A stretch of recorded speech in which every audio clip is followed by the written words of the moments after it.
Okay, welcome to this short little video about the, my Albrecht, I guess, AU 5890 EU. Thought I'd do this little video because bought the radio a couple of weeks ago and followed the instructions which are easily available on the internet to open it up for both 12 and 10 metre band. But when I went to do the modification, I noticed some of the options that you had available seemed to differ slightly to those in the instructions, which sort of led me to believe that maybe my radio was from a newer batch and the firmware had been changed very slightly.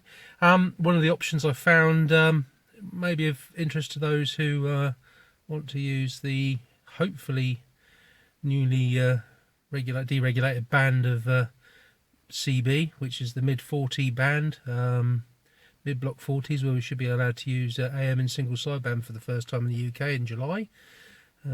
So let me show you what this little radio does when it's in this particular mode. Won't bother telling you how to do the mod to get it into ham mode. As I said, if you do a quick Google, you'll find that fairly easily. But you'll see this one when I turn it on. It comes up with code 3 very quickly there. So this is option 3 when you do get into the mode to change it to ham band. And option 3, as you can see, hopefully you can see there, pretty much gives you 12 meters right the way through to 10 meters there in 10 kc steps. Obviously you can change the step using the step key there, change the offset. It's all the way through, no gaps, and you'll notice the lack of a channel display. So I guess it's as close as this radio will have to VFO mode. Okay, now the interesting thing is if you press and hold the channel 9 button, you'll notice instantly there's a 40 comes up in the channel display, and if you look at the frequency there, that is channel 40 of the mid band, if you like. And just let the camera adjust.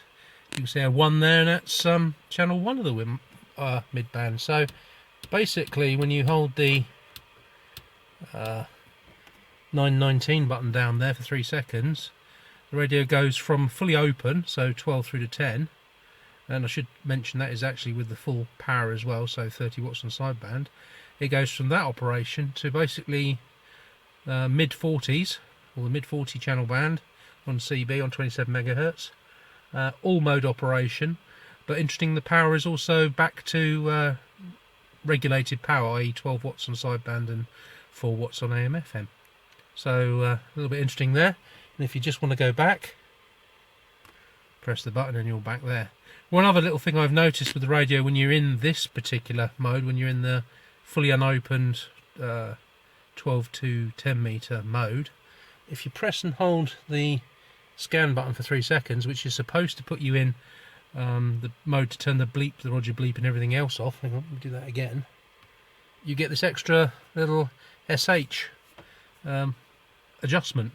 Let's press that again, and you'll notice that you can actually adjust. You can see that there. You can adjust that figure in chunks of 10, and it seems to just go up and up and up. Not quite sure what that does. Haven't found a reason for it.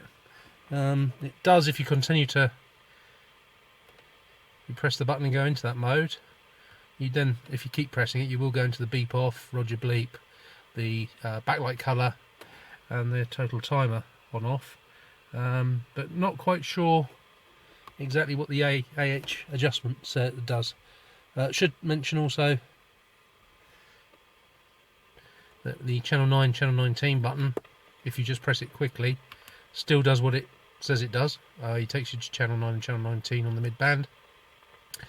You do need to press and hold it to take you out of that, as I say, and put you into the 40 band, just the mid 40s. Okay, well, that's about it from me. Hope that was fairly easy to understand.